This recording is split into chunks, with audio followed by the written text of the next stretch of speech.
بسم اللہ الرحمن الرحیم، السلام علیکم۔ میرا نام ڈاکٹر اسد محمود۔ سرزمین عرب کے بارے میں نبی کریم صلی اللہ علیہ وآلہ وسلم کی پیشن گوئی پوری ہو گئی اور قیامت کی آخری نشانیوں میں سے نشانیاں ہیں۔ پیارے دوستو، عرب وہ خطہ ہے جہاں پر اسلام کا ظہور ہوا اور جہاں سے نور ہدایت کی کرنیں نکل کر پوری دنیا میں پھیلی ہیں۔ لیکن یہ بات بھی یاد رکھنے والی بات ہے کہ عرب ہی وہ خطہ ہے جس کے بارے میں نبی کریم صلی اللہ علیہ وآلہ وسلم کی احادیث مبارکہ کے مطابق قیامت کا آغاز ہوگا اور قیامت کی نشانیاں بھی یہیں سے پورا ہونا شروع ہو جائیں گی۔ نبی کریم صلی اللہ علیہ وآلہ وسلم کی زبان مبارک سے ارشاد کردہ قیامت کی نشانیاں عرب میں پورا ہونا شروع ہو گئی ہیں۔ اس سلسلے میں ایک قدم آگے بڑھاتے ہوئے متحدہ عرب امارات نے ایک ایسے پروجیکٹ کی پشت پناہی کی ہے جس سے قیامت بے حد نزدیک دکھائی دینے لگی ہے۔ نبی کریم صلی اللہ علیہ وآلہ وسلم کی عرب کے خطے کے بارے میں واضح احکامات اور ہدایات موجود ہیں، لیکن موجودہ عرب حکمران جو ہیں اس بارے میں بالکل بھی سیریس نہیں ہیں اور وہ دنیاوی مفادات کے لیے ان تمام لوگوں سے اپنے تعلقات بڑھانے میں کوشاں نظر آ رہے ہیں جن سے قرآن اور ہمارا دین واضح الفاظ میں منع فرماتا ہے۔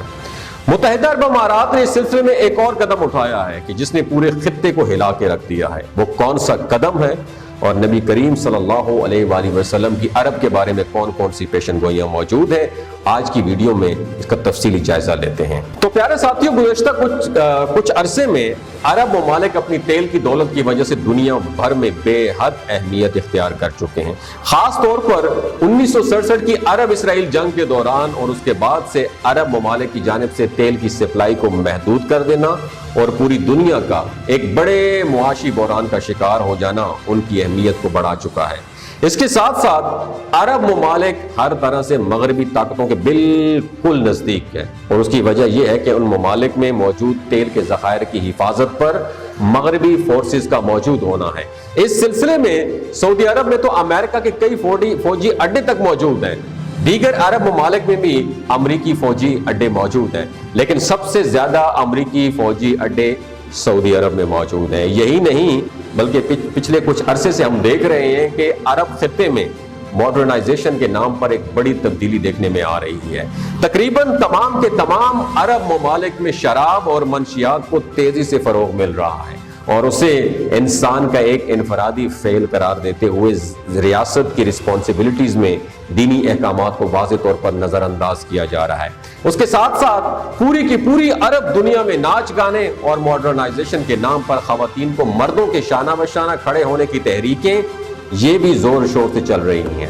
سعودی عرب کی جانب سے خواتین کو ڈرائیونگ پر سے پابندی اٹھانا، مختلف شعبوں میں خواتین کو نمائندگی دینا اور ریاض سیزن فیسٹیول جیسے کئی ایونٹس منعقد کروا کے عرب عوام کو ناچ گانے میں مشغول کر دینا اس کی تمام سے سب سے اہم مثالیں ہیں۔ 14 فروری سن 2024 یعنی چند دن قبل، چند مہینے قبل، متحدہ عرب امارات نے عرب زمین پر پہلے ہندو مندر کا افتتاح کیا ہے۔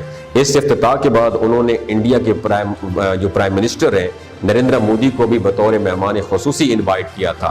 ناظرین، جہاں پر رکتے ہوئے ہم آپ کو یہ ضرور بتائیں کہ آپ کو نبی کریم صلی اللہ علیہ وآلہ وسلم کی ایک حدیث کا مفہوم بتا دیں۔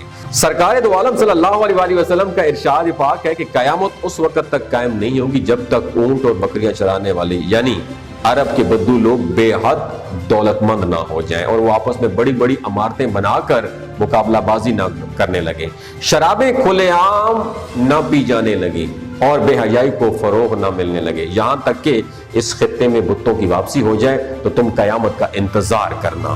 پیارے ساتھیوں، ایک اور حدیث مبارکہ میں نبی کریم صلی اللہ علیہ وآلہ وسلم کا واضح فرمان موجود ہے کہ سرزمین عرب سے بت پرستوں اور یہودیوں کو مکمل طور پر نکال دیا جائے، اور اس حکم پر خلیفہ دوم حضرت عمر فاروق رضی اللہ تعالیٰ عنہ نے مکمل طور پر عمل بھی کروایا تھا۔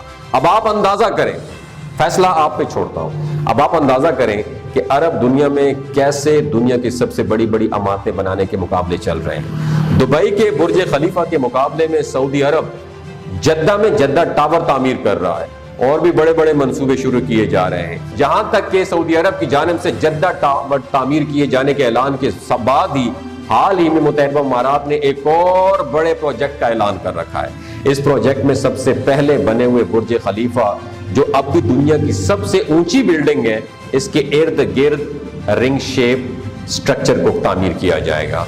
उस रिंग शेप स्ट्रक्चर में बड़े अजीब व गरीब फीचर्स रखे गए हैं। उस रिंग शेप पर चलने वाली ट्रेन और इलेक्ट्रिक कारों समेत यहाँ पर निहायत जदीद तरीन ऑफिसेज और बिल्डिंग भी बनाई जाएंगी।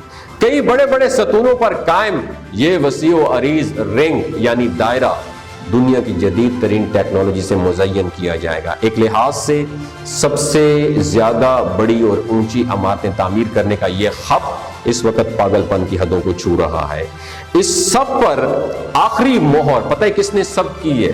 मुतहरिबा इमारात में उस मंदिर के इफ्तिताह से आखिरी स्टैंप लग गई है। हम आपको बताते चलें कि उस मंदिर के इफ्तिताह से चंद रोज कबल मुतहरिबा अरब इमारात की 4 रियासतों में बेहद अजीब व गरीब बारिशों और ओलों की तूफान आए, जिसने कई दिन तक वहां पर शदीद यालाबारी की और उसी वजह से इंफ्रास्ट्रक्चर का भारी नुकसान हुआ। इसी वजह से उस मंदिर के इफ्तिताह की तकरीब को भी कम करना पड़ा। लेकिन फिर भी मुत्तहिदा अरब अमारात के सदर शेख ज़ायद अल नह्यान ने उस इफ्तिताह को मुअख्खर, डिले या कैंसिल नहीं किया। इससे ये बात साबित होती है नादरीन कि अरब हुक्मरान अपनी दौलत को बढ़ाने और मफादात को हासिल करने के लिए किसी भी हद तक जाने के लिए तैयार है।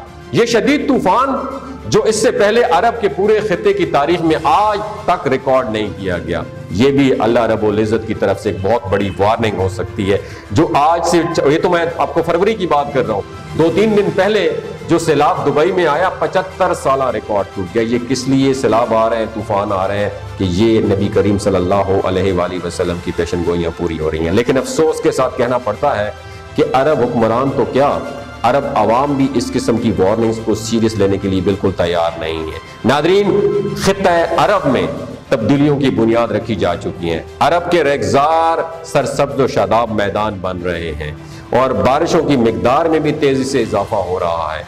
अरब में शराब और जुए को कानूनी हैसियत दी जा चुकी है। खित्ता अरब में पहली बार मुसलमान हुक्मरानों के हाथों बुतों का घर यानी मंदिर भी तामीर हो चुका है। यानी क़यामत के आने की तमाम निशानियां कंप्लीट हो चुकी हैं। सबके बावजूद कि हम मुसलमानों के पास नबी करीम सल्लल्लाहु अलैहि वसल्लम की अहादीस की शक्ल में ये तमाम पेशन गोइयां मौजूद हैं, लेकिन हमने से कुछ भी सीखने को तैयार नहीं है। अल्लाह का वादा पूरा होकर रहेगा और क़यामत यकीनन आके रहेगी, लेकिन हम देख रहे हैं कि हम मुसलमान इससे पहले अपने गुनाहों से तौबा करते हैं कि नहीं करते, और क्या अपनी इसी हठधर्मी के बायस हम शैतानी लश्कर का हिस्सा तो नहीं बन जाएंगे।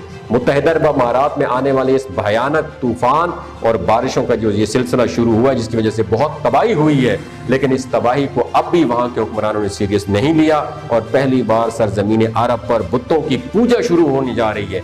इन तमाम अमाल को यह कहकर जस्टिफाई किया जाता है कि हमारे मुल्क में मौजूद हिंदू कम्युनिटी को इबादत करने की जगह फराहम की जाए। हमारी रिस्पॉन्सिबिलिटी बनती है नाज़रीन, सोचने की बात यह है कि जब इस्लाम ऐसी किसी इजाजत से सरीहन मना करता है और यहूद व नसारा के साथ दोस्ती करने से भी मना फरमा दिया गया है, तो इस सब चीज़ों की क्या ज़रूरत है? इससे पहले भी ज़्यादा हैरानकुन ये बात है दोस्तों कि मुत्तहिदा अरब अमारात समेत किसी भी अरब मुल्क का कानून सरजमीन अरब पे दीगर मज़ाहिब की ऐसी इबादतगाहों की तामीर की इजाज़त नहीं देता, और ना ही ऐसी किसी इबादतगाह की डिमांड मुत्तहिदा अरब अमारात में मौजूद हिंदू कम्युनिटी या इंडिया की जानिब से की गई थी। ये मुत्तहिदा अरब अमारात के अमीर शेख ज़ायद अल नह्यान की जानिब से गैर सगाली के मुजाहिरे तौर पर बनाया गया मंदिर है। इसका रकबा 27 एकड़ पर फैला हुआ है, यानी ये मुत्तहिदा अरब अमारात में किसी भी बड़ी मस्जिद से भी ज्यादा बड़ा रकबा है। यहूद व हनूद की दोस्ती और खुशनूदी हासिल करने के लिए अरब हुक्मरान अपनी लिमिट्स क्रॉस कर चुके हैं। अब देखना यह है कि यह सिलसिला कहां जाकर रुकता है। एक तरफ मुत्तहिदा अरब अमारात की सरजमीन इंडिया के बाद सबसे बड़ा मंदिर तामीर कर रही है, तो दूसरी जानिब सऊदी अरब में इसराइली फ्लाइट्स की इजाजत भी दी गई है। वो सरजमीन जहां पर यहूद को कदम रखने की मुमानियत थी, अब एक बार यहूदियों के कदमों तले रौंद दी जाएगी। अस्तगफिरुल्लाह। आलमी तागूती ताकतों की रसाकशी और मगरबी ताकतों के सामने सर झुकाने की ये रस्म न जाने कब तक जारी रहेगी। और ये सब करके ये हुक्मरान ये समझते हैं कि वो अपने मुल्क को कौम के लिए अच्छा कर रहे हैं, जबकि ये सरीहन हमारे दीन की खिलाफ वर्जी है। मुसलमानों की अजमत और सरबुलंदी सिर्फ और सिर्फ हमारे दीन पर अमल करने में है, और इस बात को हम मुकम्मल तौर पर फरामोश कर चुके हैं। अगर ये वीडियो आपको अच्छी लगी हो तो तमाम मुसलमानों के साथ जरूर शेयर कीजिए। हो सकता है आपके एक शेयर से अल्लाह ताला किसी की जिंदगी और दिल बदल डाले। बहुत शुक्रिया।